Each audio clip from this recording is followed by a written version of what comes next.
Моревою ураганы, синее море тонут лодки. Ողջույն։ Մեր մասին ուզում եմ հարց տամ։ Մենք որ այդքան ժամանակ ենք անցկացնում ինտերնետում, երբևէ ձեր մտքով անցել է օրական քանի հատ օգտակար տեղեկություն ենք ստանում, կամ որն է մեր ստացած տեղեկության մեծամասնությունը։ Երբ ես այս հարցը ինձ տվեցի, հասկացա, որ պետք է հաղորդում նկարել։ Կատակ եմ անում։ Իրականում հասկացա, որ ոնց որ թե մենք այնքան էլ լավ տեղ չեն գնում, հա։ Կարող է պետքա փոխել ինտերնետում անցկացրած ժամանակի կայքը, հավելվածը, առհասարակ վայրը։ Ինչ եք կարծում, որն է ամենաշատ օգտագործվող ու այցելվող կայքը ամբողջ աշխարհում ու ինչքան են մարդիկ այնտեղ ժամանակ անցկացնում, օրինակ մի տարվա կտրվածքով։ Ինչքան, ամիսներ, տարիներ, եթե որոշեք Google-ել, ասեմ իմանաք, որ հենց ձեր պես մարդկանց պատճառով է, որ 2021 թվականի դրությամբ հենց Google-ի պաշտոնական ցուցանիշներով Google-ը համարվել է ամենաշատ այցելու ունեցող կայքը ընդհանուր 213.2 միլիարդ ժամ տևողությամբ։ 213.2 միլիարդ ժամ։ Դուք պատկերացնում եք դա ինչ մեծ թիվ է։ Ձեզ հետաքրքիր չի մարդիկ ինչ են այդքան Google-ում, այդքան Google-ելու բան կա առհասարակ։ Կա։ Շատ բան կա Google-ելու։ Այնքան բան կա Google-ելու։ Չնայած մի հատ տարբերակ կա մտքիս։ Միամիտ Google-ը փոխվել էր ճապոներեն, հետո Google-ում ճապոներեն էին սովորում, որ հետո Google-ին հարցնեին ճապոներենով, թե ոնց կարելի է լեզուն ճապոներենից փոխել ուրիշ լեզվի։ Բայց լավ, ասենք էտի իմ հետ է պատահել։ Մեծամասնության հետ էլ հո տենց բան չի պատահում։ 2 hours later.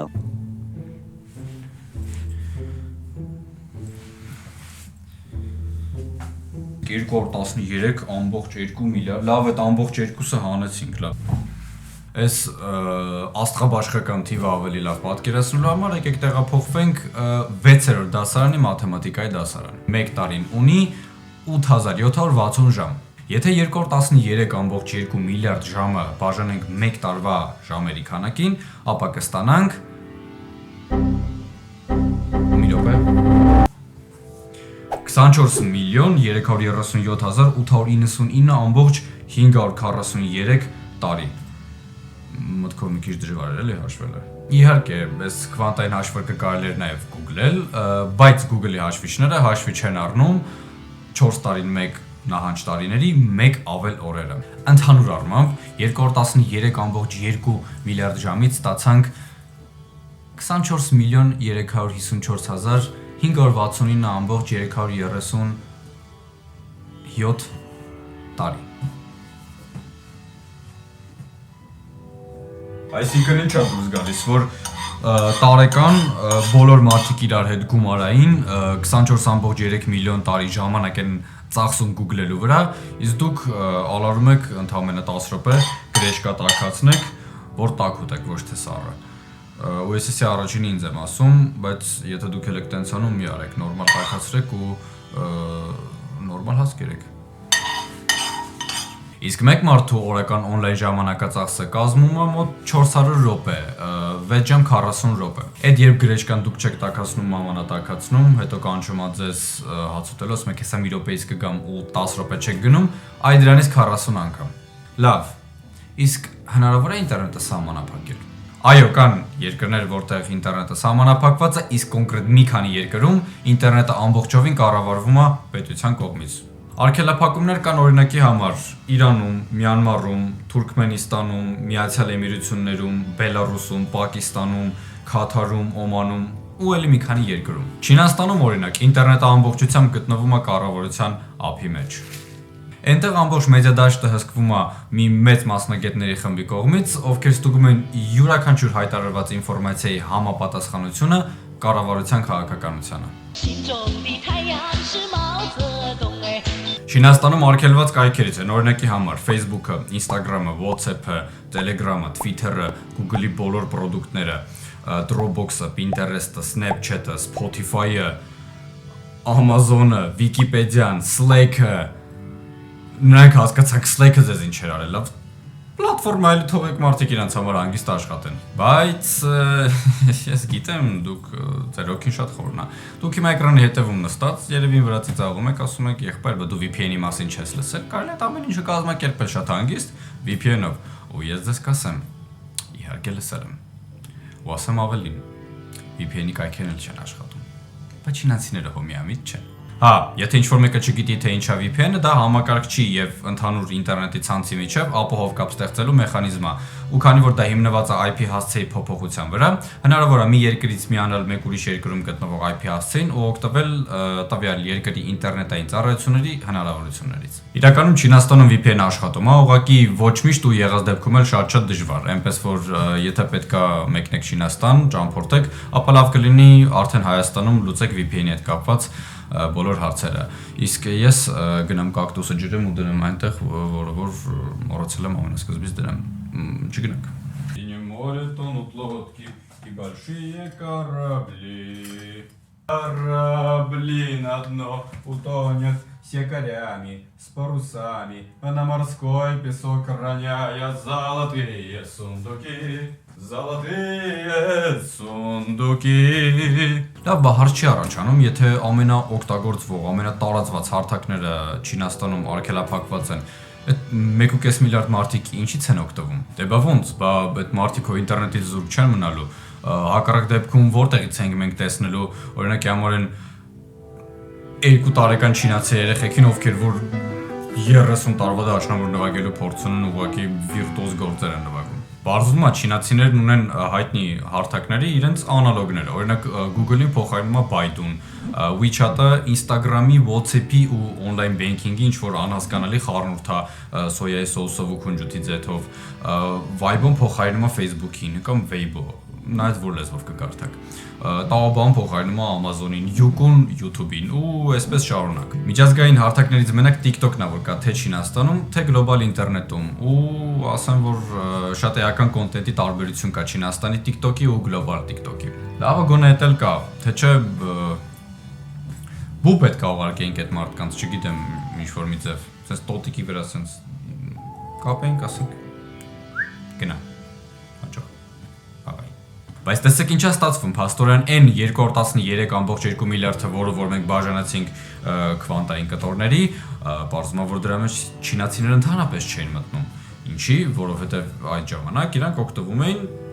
Baidu-ից։ Baidu ինչից ես օգտվում, սիրելի երիտասարդ, գրի կոմենտներում, կարող է դու Bing-ից ես օգտվում օրինակ կամ Yandex-ից։ Հետաքրքիր ստատիստիկա է, կհավաքենք, հետո մի բան կանենք։ Բայց դուք հիմա երևի էկրանների հետևում նստել եք ու մտածում եք, որ ամեն դեպքում ինչ անմարդկային պայմաններ է, չէ՞ չինացիների ապրած պայմանները։ Դուք դեռ ամենավատը չեք լսել։ Ուզում եք լսեք։ Ասեմ։ Հյուսիսային Կորեա։ Հյուսիսային Կորեայում մարդիկ ուղղակի չունեն հասանելիություն գլոբալ ինտերնետին, ուղղակի չունեն եւ վերջ, չկա, ժողովուրդ ջան, վերջացավ, հաջողություն, բոլորը տներով ժողովուրդ ջան, չկա հաջողություն, չէ, ախպեր չկա, էլի չկա, տակերն էլ չկա, ոչ մի ձև չկա, վերջացել է։ Բայց եթե դուք ուշադիր լսեցիք, ձեր մոտ կարա հարց առաջանա,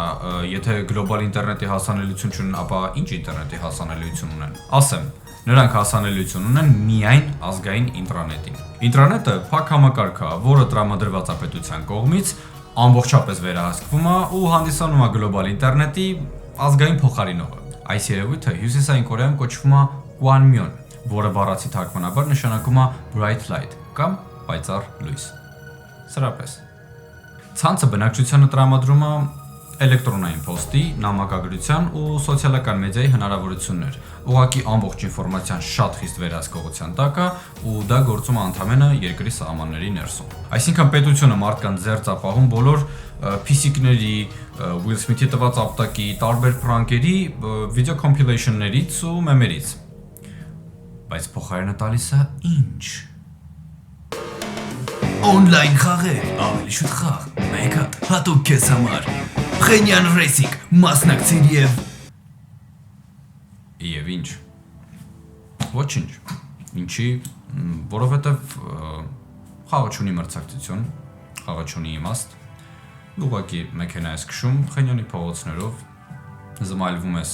ամենավատ 3D շենքերով ու լիքը ծրագրային խնդիրներով։ Ու դա դեռ ամենավատը չի։ Ամենասարսափելին այն է, որ խաղի մեջ ամեն 1 րոպեն 1 վերջանում է մեքենայի բենզինը։ Ու դու հասկանում ես, թե ինչքան վատ երկրում ես ապրում դու։ Ինձ անկեղծ հետաքրքրում է, ինչի հնարավոր չէր խաղի մեջ գոնե մարդկանց բենզին տալ մի քանի լիտր ավել, մի քանի կիլոմետր ավել որ քշեին, բայց չէ, Կիմ Չեն Ինը ասում ու դու պիտի ձիգ ապրեք։ Այդտենց։ Կատաստրոֆա։ Չէ, իրոք, դա բարբարոսություն է։ Հերիք չի անունել դրել են պայծառ լույս։ Իմս լույսը ավելի պայծառ է, քան իրանցը։ Չէ, բայց գումեք ինչ սարկաստիկ է այս ամեն ինչը։ Չնայած մենք, որ այդ ամեն ինչին հասանելիություն ունենք, արդյոք մենք ճիշտ ենք օգտագործում այդ ամբողջ ռեսուրսը։ Նույնիսկ ուրիշ ձև հարցնեմ, արդյոք դա մեզ պետք է։ Երբևէ ձեզ հետաքրքրել է, թե ինչքան մեծ է ինտերնետը, ինչքան ինֆորմացիա կա այդ անտեսանելի տարածության մեջ, տեքստի, նկարների, վիդեոների տեսքով։ Բոլոր թվիթները, Facebook-ի գրառումները, Instagram-ի սթորիներն ու ռիլերը, թռիչքների մասին ամբողջ ինֆորմացիան ինքնաթիռների, քարտեզները, այս վիդեոն, այն ամբողջ ինֆորմացիան, որը որ ես գտել եմ ու հիմա ասում եմ, մի խոսքով ամեն ինչ, քանի գիգաբայթ կլինի։ Միլիոն, միլիարդ, տրիլիոն, չգիտեմ, որն է ձեր իմացած ամենամեծ թիվը։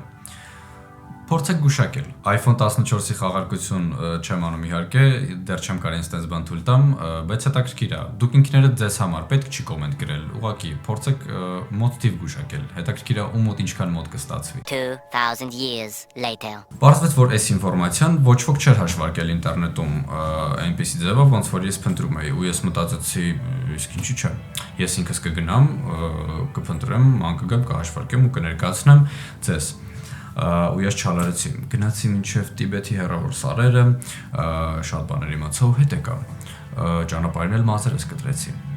Ինչևէ, անցնենք առաջ ու պատմեմ, թե ինչ իմացա Տիբեթում։ Ուրեմն առ այսօր հաշվարկված է, որ ամբողջ ինտերնետը A4 թղթի վրա տպելու համար մեզ անհրաժեշտ կլինի 1.36 անգամ 10-11 աստիճանի հատ թուղթ։ Ես ձեր փոխարեն արդեն արել եմ այդ բարդ մաթեմատիկական հաշվարկը ու ստանում ենք 136 միլիարդ էջ։ Բայց այս թվի հայտարարությունից շատ կարճ ժամանակ անց Washington Post-ի լրագրողներից մեկը հայտարարեց ավելի հստակ հաշվարկի մասին, որ մեկ ինտերնետային էջը հավասար է միջինում 6.5 հատ A4 տպած էջերի, իսկ այս պայդրությամբ ինտերնետում կա մոտ 305.5 միլիարդ էջ։ Եվ այսպիսով թիվը 136 միլիարդից դարձավ 1.985 միլիարդ 750 միլիոն էջ։ Իրականում այս բոլոր թվերը միանշանակ ճիշտ հաշվել չի լինի, որովհետև ժամ առ ժամ,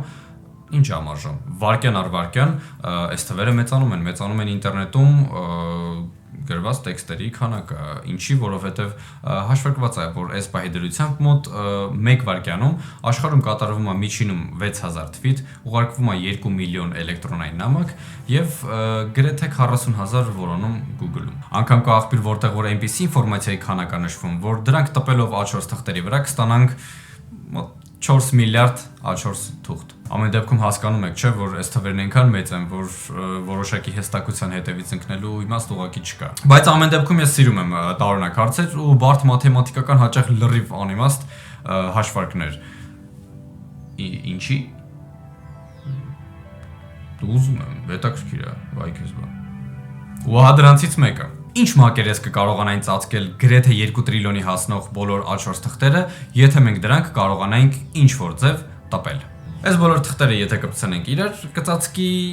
4 հատ Հայաստան կամ մի հատ Հյուսիսային Կորեա, ու այս դեպքում իրանք ոչ թե հասանելիություն չունենա գլոբալ ինտերնետին, այլ հասանելիություն չունենա արևին։ Ու քարտեզի վրա մենք կտեսնենք պետության փոխարեն մի հատ մեծ թղթի կտոր։ Կարող ենք անվանել այն Հյուսիսային պլակատ կամ Հյուսիսային բաններ, ինչի՞ չէ։ Չէ, իրոք, Հյուսիսային Կորեայի մակերեսը կազմում է 120.538 քառակուսի կիլոմետր, ու եթե մենք հանկարծ որոշենք ծածկենք Հյուսիսային Կորեան A4 թղթերով, տակը մեզ կմնա որպես մանր մոտ 3300 քառակուսի կիլոմետրի թուղթ, այսինքն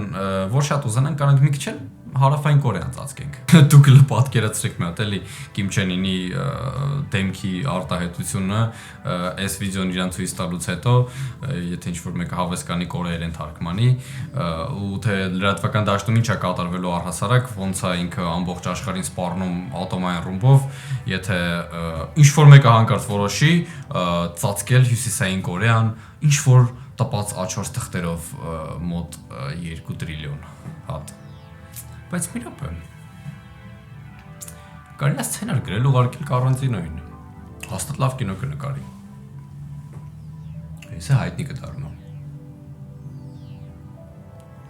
Հա։ Հաստատ։ Լավ, շո, հավաքեք ես սաղ պրոֆիլս փոխում եմ, ես սցենարիստ եմ արդեն։ Մերժեց։ Ալավ է, իրանք էլ իրանց կինոներն են, մենք ստեղ ավելի կարևոր հարցեր ունենք լուծելու։ Հենց որ անցնենք առաջ։ Հյուսիսային Կորեան թողնենք մի կողմ, չծածկենք իրանց պայծառ լույսը, A4 թղթերով։ Թող այդ լույսի ու սահմանափակումների տակ ինչքան ուզում են տապակվեն։ Փաստորեն ամբողջ ինտերնետը տպելով մենք ունենանք թղթերի այնպիսի քանակ, որոնք կարող են ծածկել աշխարհի երկրներից 159, ոչ միաժամանակ իհարկե, այլ առանձին։ Աշխարհում 257 պաշտոնական պետություններից միայն 98-ը ունեն 123,000 քառակուսի կիլոմետրից ավել տարածք։ Այո, այսօր թվերը շատ են ու ես այդ ուղղությամբ հատուկ աշխատել եմ, որ մի քիչ ձեր ուղեղը տանջեմ ու ասեմ, որ սա դեռ վերջը չի, մենք այնտեղ էլի շատ հետաքրքիր թվեր ունենք, որոնք որ էսի մետ Տիբետից են բերել, գնանք դեպի այդ թվերը, տեսնենք այնտեղ էլ ինչ հետաքրքիր բաներ կա։ Հիմա տեսեք, այս բոլոր հաշվարկները, որ մենք արեցինք, դրանք ամբողջությամբ տեքստային հատվածի մասին էր ինտերնետի, բայց չէ՞ որ մենք ինտերնետում ունենք նաև տվյալներ նկարների ու վիդեոների տեսքով, որոնք որ մենք չենք տպել այն մոտավորապես 2 տրիլիոնի հասնող A4 թղթերի վրա։ Ամբողջ ինտերնետի ծավալը ձեզ ասելու համար ես պետք է օգտագործեմ բառեր, որոնք որ ես ինքս առաջին անգամ եմ հանդիպել կարդալուց։ Այսպիսով, ըստ International Data Corporation-ի հայտարարած տեղեկատվության եւ Statista.com-ի հայտարարած գրաֆիկի 2002 թվականի վերջում գրանցված գլոբալ ինտերնետի ծավալը կազմում է ուշադրություն 97 զետաբայթ։ Հայ ինչ ես այդպես տերմիններ օգտագործում, որ մարդիկ մտածեն, թե դու շատ բան գիտես, հա, չես կարող նորմալ մարդավարի ձևով ասես, մարդիկ հասկանան ինչ նկատի ունես։ 1000 անգամ քեզ ասացի, որ տեքստ ես գրում, նորմալ գրի տեքստը, ոչ թե ընկի բառերի հետևից։ Բառերը չեն կարևոր, միտքն է կարևոր։ Շատ ճիշտ դիտողություն արեց։ Եկեք ամենասկզբից գանք, որպեսզի ոչ մի բան բաց չթողնենք։ Մեգաբայթերն ու գիգաբայթերը բոլորիս արդեն ծանոթ են։ Ավելի պատկերավոր լինելու համար բերեմ օրինակներ։ Բարձր որակի երկի ֆայլերը կազմում են մոտ 7-ից 8 մեգաբայթ։ 10-ից 15 մեգաբայթ էլ կազմում են բարձր որակի նկարների ծավալները։ Գիգաբայթերին ծանոթ ենք հեռախոսների հիշողության ծավալներից։ Մերօրյա հեռախոսները հիմնականում լինում են 64 գիգաբայթ, 128 գիգաբայթ, 256 եւ անգամ 512 գիգաբայթ։ Շատերս արդեն լսել ենք նաեւ տերաբայթերի մասին։ Օրինակ սա 4 տերաբայթ տարողությամբ հիշողության սարք է, անգլերենով հայտնի HDD, Hard Disk Drive։ Հա, կամ ոնց օպերատորը սա հուշում, հին ու բարի Winchester-ը։ Տերաբայթերից հետո արդեն գալիս են մութ անտառը, որին որ բացի IT ոլորտի աշխատողներից երևի թե մնացածս չեն առնչվել։ Տերաբայթերից հետո գալիս են համապատասխանաբար պետաբայթերը, էքզաբայթերը, զետաբայթերը, յոտաբայթերը եւ քսենոբայթերը։ Եթե 1 գիգաբայթը 1 միլիարդ բայթն է, 1 տերաբայթը 1 տրիլիոն բայթն է, ապա համապատասխանաբար 1 պետաբայթը դա 1 կվադրիլիոն բայթն է, 1 էքզաբայթը 1 կվինտիլիոն բայթն է, 1 զետաբայթը 1 սիքստիլիոն բայթն է, 1 յոտաբայթը դա 1 սեպտիլիոն բայթն է եւ վերջապես 1 քսենոբայթը դա 1 օկտիլիոն բայթն է։ Դուք չեք պատկերացնի, թե ինչքան դժվար էր սա հիշել։ Սա երևի ամբողջ տեքստի մեջից ամենադժվար հատվածն էր, որ պետք էր անգիր հիշել, ուղղակի ուղեղը տարաքում այս բոլոր թվերից։ 1 օկտիլիոնը դա 10-27 աստիճանն է, այսինքն թիվ, որը որ սկսվում է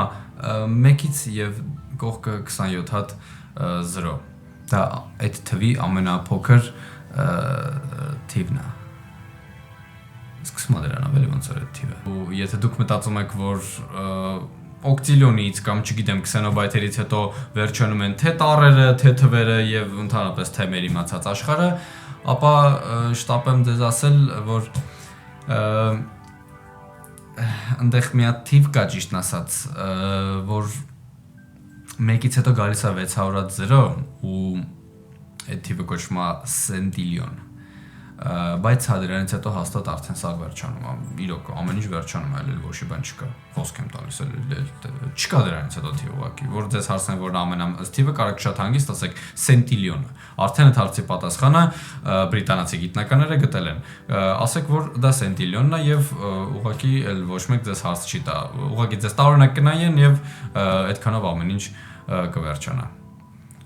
շատ տարօրինակ բայց կնայեն, հա։ Իսկ հիմա, ինչպես ասում են, հետ գանք մեր ոչխարներին։ Ինչպես արդեն ասացինք, ամբողջ ինտերնետի ծավալը կազմում է 97 զետաբայթ։ Ճիշտ է, դա ամենամեծ թիվը չի, բայց ամեն դեպքում դա գրվում է հետևյալ կերպ։ Statista.com-ի հղումը թողնում եմ նկարագրության մեջ, որպեսզի մտնեք ու ինքներդ համոզվեք։ Հավատարիմ մնալով իմ ավանդույթին, ծայրահեղացնելով ամեն ինչ, մի հետաքրքիր հաշվարկ եմ գտել ձեզ համար։ Քանի որ վիդեո նյութերը հնարավոր չի տպել թղթերի վրա, որպեսզի իմանանք, թե մոտավորապես ինչքան շատ են դրանք, մարդիկ մտածեցին ու հասկացան, թե ինչի վրա կարելի է դրանք տպել։ Իհարկե, մեր հին ու բարի, արդեն բոլորիս կողմից մոռացված CD սկավառակների վրա։ Ինչի CD? Որովհետև ֆլեշ գրիչներն ու սկավառակները ունեն տարբեր չափսեր եւ դիզայններ, իսկ CD-ն ունի ստանդարտ չափս, ընդամենը 12 սանտիմետր տրամագիծ։ Այսպիսով ըստ Կալիֆոռնիայի համալսարանի հաղորդակցության պրոֆեսոր Մարտին Հիլբերտի եւ նրա գործընկերների համեստ հաշվարկի, եթե ամբողջ 97 զետաբայթը տեղավորենք CD սկավառակների մեջ, ապա կունենանք այնքան CD սկավառակ, որ դրանք իրար հետևից շարելու դեպքում դրանց երկարությունը կհասնի 158 միլիոն 17992 կիլոմետրի։ Հիշենք նաև, որ երկրից մինչև արեգակ ընկած հեռավորությունը կազմում է 147.62 միլիոն կիլոմետր։ Թվերը չեն խաբում։ Ճիշտ ասա մոտավոր հաշվարկ կա, բայց թողտեղեքը սխալված լինեն 20%, լավ 30%, բայց դուք հասկանում եք սա ինչ ահռելի մեծ թիվ է։ Չնայած նրան, որ ես ինքս նոր եմ ծանոթանում բոլոր այս թվերին ու թվերի անուններին, այնուամենայնիվ պարզվում է, որ կլինի մոտ մի 8-ից 10 տարի, որ մենք թևակողել ենք մարդկության ու համակարգչային գիտության նոր դարաշրջան, որը որ հենց այդպես էլ իմիջիայլոց կոչվում է զետաբայթերի դարաշրջան, զետաբայթ էրա։ Այսինքն 8-10 տարի մենք արդեն ապրում ենք այս հոգնեցուցիչ մեծ թվերի մեջ ու անգամ տեղյակ չենք դրա մասին։ Ու առհասարակ, քանի կար մենք չգիտենք ինչ բան է ինտերնետը, Wi-Fi-ը, մեր մանկության ժամանակ հազիվ համակարգիչ էր գտնվում։ Իսկ եթե հանկարծ մենք կարողանենք dial-up-ով կպնենք ինտերնետին, ուրեմն մենք աստվածներն ենք, չգիտեմ։ Իսկ հիմա ինչ-որ դարաշրջաններ ենք մտնում դուրս գալիս ու ոչ մեկ չի որոշում, որ կարելի է մի հատ մեզ էլ ասել դրա մասին, մարդ ենք իմանանք, ուր ենք մտնում, որտեղից ենք դուրս գալիս եւ ուր ենք գնում։ Չէ, իրոք պետք է ընդունել, որ մարդկությունը շատ մեծ բարձրությունների է հասել, բայց կա այսպիսի մի խոսք, ինչքան բարձր ես թռնում, այնքան ընկնելն ավելի ցավոտ է լինում։ Մենք այնքան շատ ենք սովորել ինտերնետին, որ հիմա առանց դրա ուղղակի կես մարդ ենք։ Ես իմ վրա օրինակ բերեմ։ Երբ որ ինձ հարցնում են, կարամ ես այս ինչ բան անեմ, թե չէ, ես Արքիմեդի պես եմ պատասխանում, ասում եմ տվեք ինձ համակարգիչ ու ինտերնետ, ու ես ամեն ինչ կարամ անեմ։ Ճիշտ է, իր տարբերակը տվեք ինձ հենման կետ ու ես կշրջեմ աշխարհը, շատ ավելի էպիկ ու խորը ենթատեքստ ունի։ Բայց այսօրվա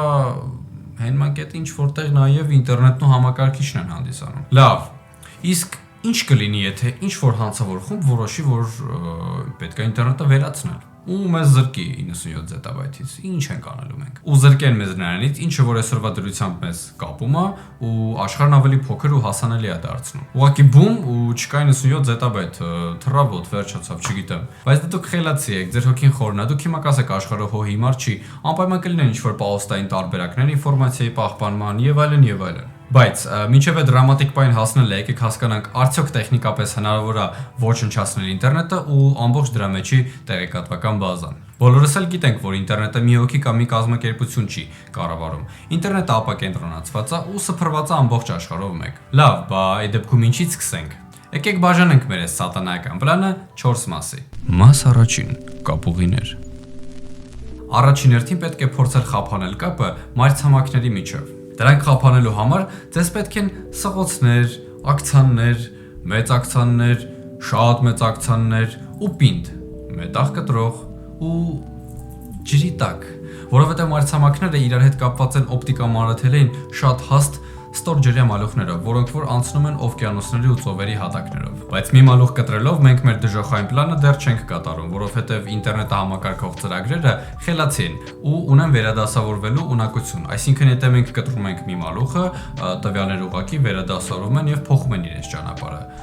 Հասկանում եք, չէ, իմ փոքրիկ ավազակներ։ Այդ պատճառով էական վնաս հասցնելու համար հարկավոր է միաժամանակ կտրել մալուխներից ամենակարևորները։ Կինոյի մեջ են կարմիր լարը, որովհետև դրանցից որոշները կարող են սպասարկել մի ամբողջ վճարային համակարգ, որոնցից են օրինակի համար վիզան կամ Mastercard-ը։ Ու կտրելով դա, ինչ որ տատիկ չի ստանա իր թոշակը քարտի վրա, ու պետքա դուրս գա տանից, գնա հասնի տեղամասային փոստի բաժանմունք ու տեղում այնտեղ ստանա։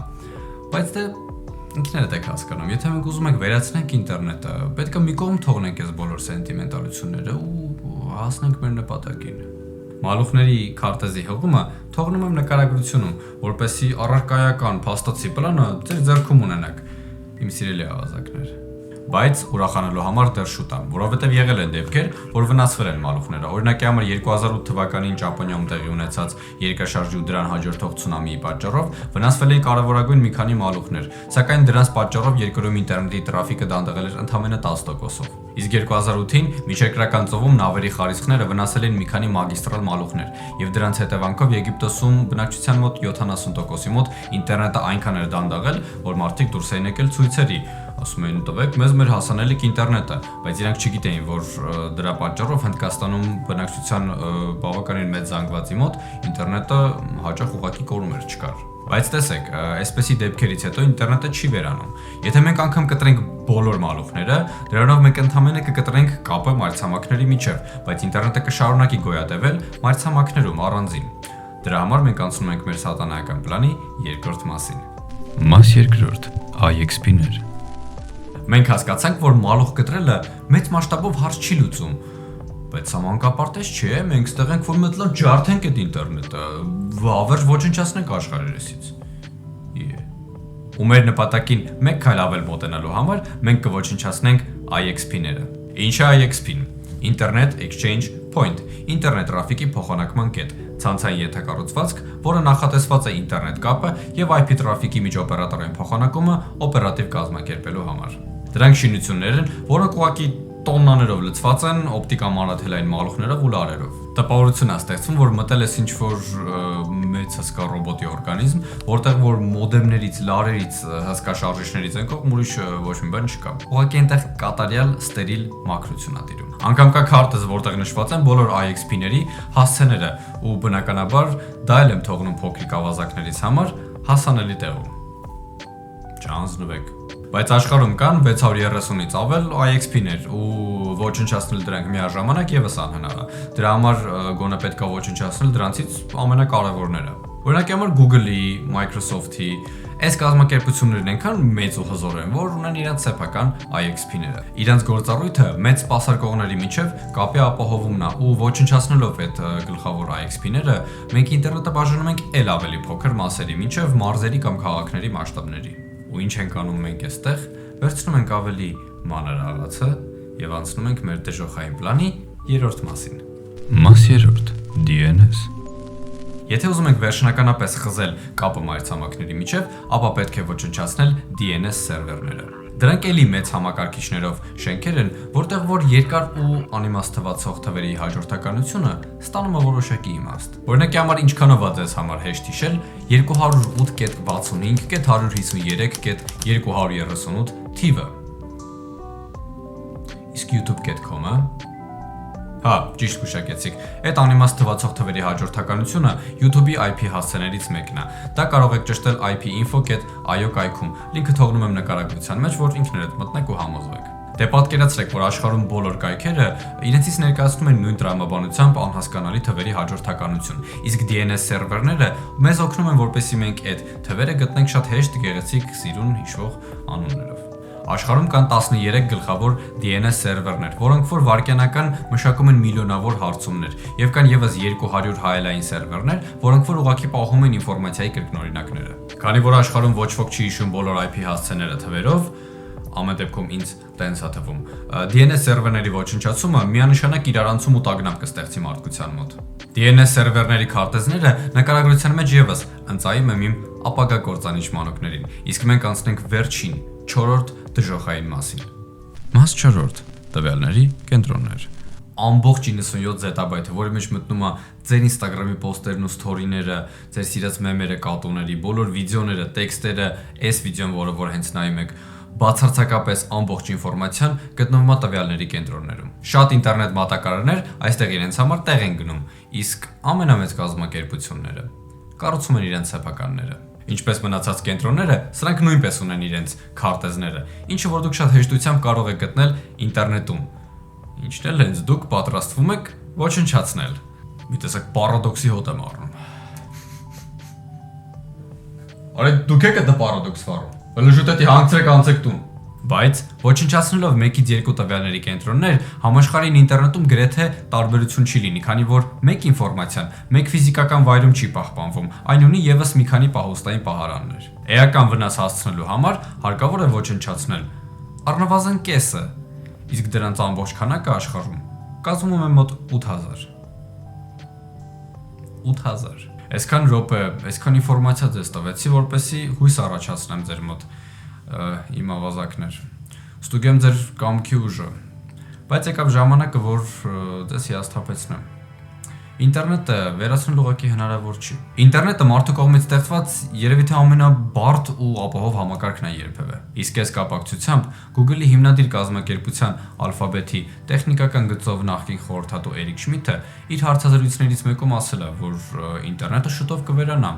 Ինքն իրան, քանի որ ցանցերը շուտով այնքան հագեցած ու բարդ կլինեն, որ ինտերնետ ձևակերպումը որպես այդպիսին համակարգ արդեն գոյություն չի ունենա։ Մեզ շրջապատող բոլոր սարքերը, սկսած սմարթֆոններից մինչև,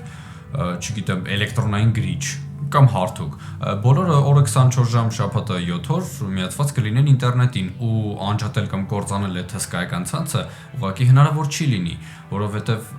ինչ որ մի գեղեցիկ օր այն ինչը մեզ շրջապատում է կդառնա ինտերնետ։ Ու ոչնչացնել նմանատիպ ահռելի ու հսկայական համակարգը հնարավոր է մենակ մի ձևով։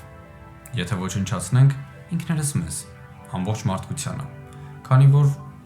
ում է պետք ինտերնետը, եթե աշխարհի վրա չեն ապրում մարդիկ։ Բայց եկեք այս տխուր նոտայի վրա չավարտենք ու փաստենք, որ այսօրվա ինտերնետը շատ է տարբերում օրինակ համար 10 տարի առաջվա ինտերնետից։ Այսօր ինտերնետում կա ուղղակի անսահման օգտակար տեղեկություն, որը որ մարդկանց մի մեծ հոտ զանգվածի օգնում է, որպեսզի նրանք լուծեն իրենց կյանքում առաջացած խնդիրները։ Ճիշտ է, ավելացել են նաև վատ նյութերը։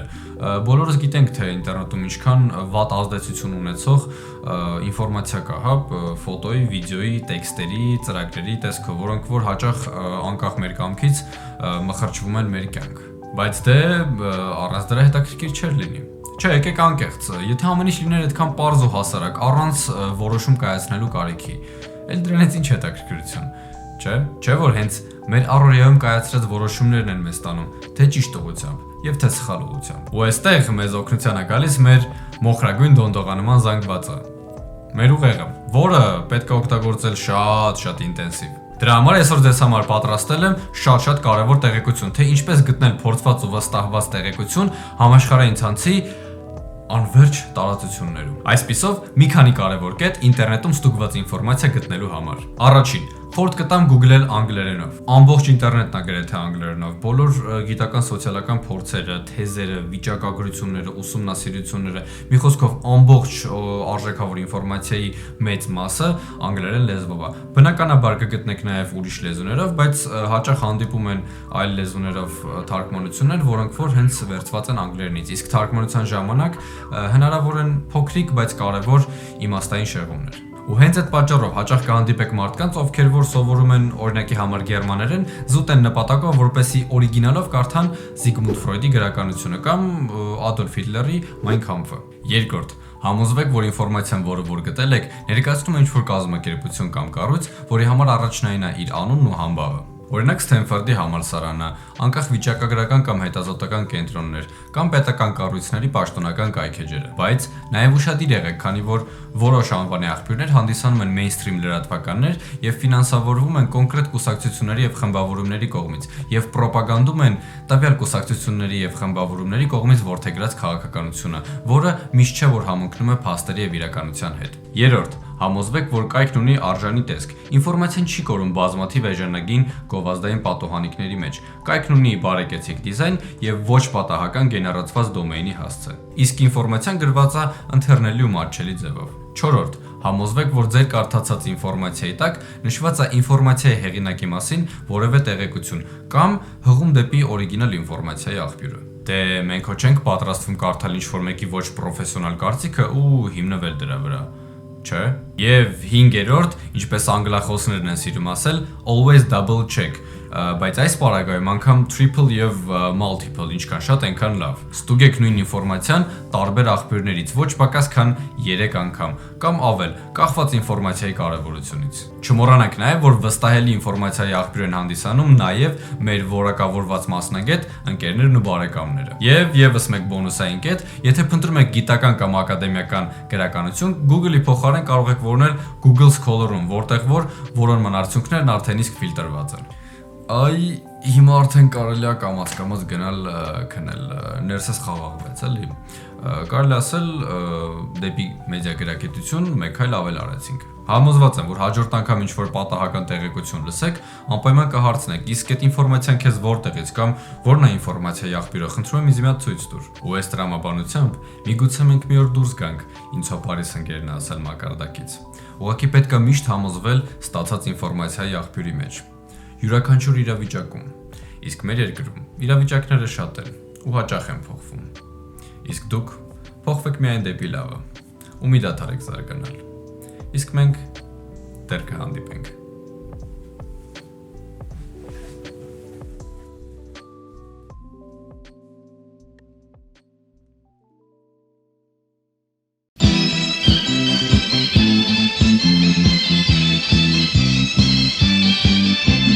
天上太阳红呀红彤彤哎，心中的太阳是毛泽东哎，他领导我们的解放哎，真理翻身当家做主人，咿呀咿自由呀呀自由啊，真理翻身当家做主人。